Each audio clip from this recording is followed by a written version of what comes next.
شام کو سب کزن مل کر آئس کریم کا پلان بنایا۔ یہ تھا کہ تایا ابا 20-22 سال سے کم عمر کزن کو گاڑی نہیں چلانے کی اجازت نہیں دیتے تھے اور عقیل کا چھوٹا بھائی جو کہ میرا ہم عمر تھا، ہم اس کے پیچھے پڑے تھے۔ آئس کریم کھلاؤ، کہنے لگا۔ آئس کریم کھلاؤں گا، لیکن تم لوگ کو رکشے میں لے کر نہیں جاؤں گا۔ ابا مجھے گاڑی دیں گے نہیں۔ میں نے کہا پاگل، تایا ابا کو کون بتائے گا؟ اس وقت تایا ابا اسٹڈی روم میں ہوتے ہیں۔ 2 گھنٹے سے پہلے انہوں نے باہر نہیں آنا ہے۔ باقی سب اپنے کاموں میں لگے ہیں۔ رحیل بھائی ویسے بھی دوسرے ملک گئے ہیں۔ باقی ہے کون؟ کہنے لگا خاں ہے۔ نہیں، وہ سب پہ بھاری ہے۔ عقیل بھائی پتہ نہیں خود کو سمجھتے کیا ہیں۔ اگر 4 جماعتیں ڈاکٹری کیا پڑھ لی، سمجھتے کیا ہیں خود کو؟ بہت بڑے خاں بن گئے۔ 1 نمبر کے گھمنڈی قسم کے ہیں۔ عامر کہنے لگا ان کے سامنے تو تمہاری زبان بند رہتی ہے، اب کیسے کینچی کی طرح چل رہی ہے۔ میں نے کہا وہ تو میں ان کا کچھ لحاظ کر جاتی ہوں، ورنہ ڈرتی نہیں ہوں۔ ہم سب لان میں بیٹھے باتیں کر رہے تھے، کیونکہ وہ ہاؤس جاب کمپلیٹ کر چکے تھے اور 1 ہسپتال میں OPD کے لیے جاتے تھے۔ عامر کہنے لگا میں تم سب کو لے جاؤں گا اور تمہیں 2 آئس کریم کھلاؤں گا اگر تم عقیل بھائی کے روم سے گاڑی کی چابی لے آؤ۔ میں نے کہا ٹھیک ہے، یہ کون سا بڑی بات ہے، میں ڈرتی تھوڑی ہوں۔ ہاں ہاں ہمیں پتہ ہے تم ڈرتی تھوڑی ہو۔ جاؤ بیٹا چابی لے کر آؤ۔ میں نے کہا ہاں، اس وقت وہ ویسے بھی گھر ہوتے نہیں ہیں۔ کہنے لگے ہاں جاؤ۔ میں اس وقت اندر کی طرف چل پڑی۔ لاؤنج میں اس وقت خاموشی تھی، سب اپنے اپنے روم میں آرام کر رہے تھے۔ میں اوپر کی طرف چڑھنے لگی۔ سامنے ہی سب کے کمرے تھے، حالانکہ میں جانتی تھی اس وقت وہ ہسپتال ہوتے ہیں، لیکن پھر بھی ان کا کمرہ کھولتے ہوئے میرا دل زور زور سے دھڑک رہا تھا۔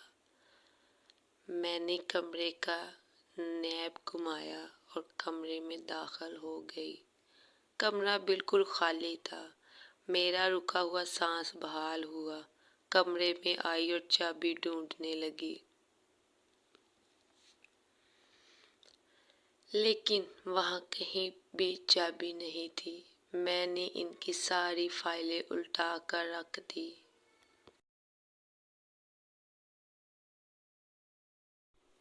ہر جگہ دیکھا، کہیں نہیں ملی۔ پورے کمرے کا حال میں نے برا کر دیا، پر پتہ نہیں چابی نہیں ملی۔ پھر یاد آیا کہ ہو سکتا ہے الماری میں ہو۔ الماری میں ہو چابی۔ جیسے ہی الماری کھولنی چاہی، چابی سامنے ہی پڑی تھی۔ میں نے چابی پکڑی، لیکن اس وقت واش روم کا دروازہ کھلا۔ میں نے سوچا کہ میرا کزن ہوگا، لیکن میری جان نکل گئی۔ خان اس وقت؟ میں نے کہا لو بھائی، مر گئے۔ میں وہیں کھڑی چھپ گئی، اپنا سانس روک لیا۔ قدموں کی چانپ اب میری جانب بڑھ رہی تھی۔ میں نے زور سے آنکھیں بند کر لی اور رونا شروع کر دیا۔ عقیل نامی بلا کبھی نہ ٹلنے والی تھی۔ انہوں نے الماری غصے سے کھولی اور میں نے اپنی آنکھیں زور سے بند کی۔ کہنے لگے ثنا تم؟ میرے روم میں کیا کر رہی ہو؟ میں نے بند آنکھوں سے نہیں میں سر ہلانا شروع کیا۔ کہنے لگے آنکھیں کھولو اپنی۔ میں نے اب بھی نہیں میں سر ہلایا شروع کیا۔ کہنے لگی آنکھ کھول رہی ہو یا تمہارا گلا دباؤں؟ میرے کمرے میں کیا کرنے آئی اور کمرے کا یہ کیا حشر کیا ہے تم نے؟ میں نے کہا اللہ پاک کی قسم عقیل بھائی مجھے نہیں تھا پتا کہ آپ روم میں ہیں۔ اگر آپ کمرے میں ہیں تو میں آس پاس بھی بہت مشکل سے گزرتی ہوں۔ میں نے اپنے حلق سے بہت مشکل سے آواز نکالی تھی۔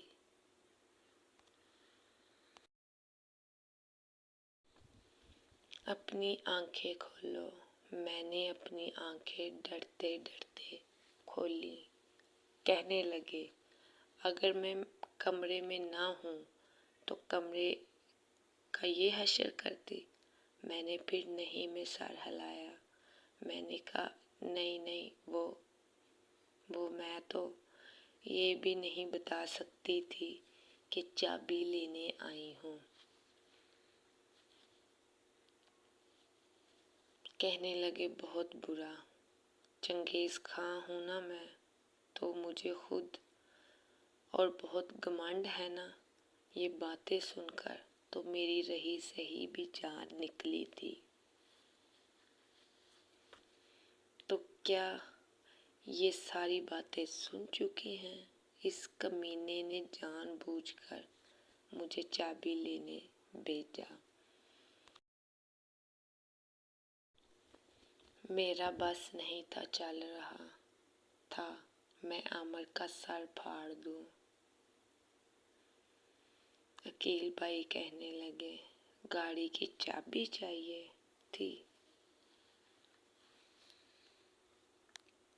تمہیں؟ اس نے اپنا چہرہ بالکل میرے چہرے کے قریب کر دیا تھا۔ کہنے لگے تمہیں آئس کریم کھانی ہے؟ چلو میں کھلاتا ہوں تمہیں آئس کریم، وہ بھی ابا سے چوری۔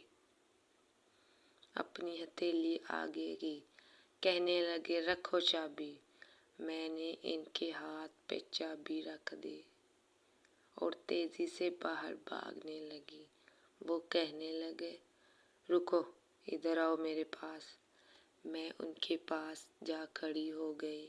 کہنے لگے ابا سے کیا کہا ہے کہ اردو میں ایم اے کرنا ہے تم نے؟ اس بات پر مجھے کہنے لگے کل شرافت کے ساتھ کل میرے ساتھ تم میڈیکل کالج جا کر فارم لے آؤ گی۔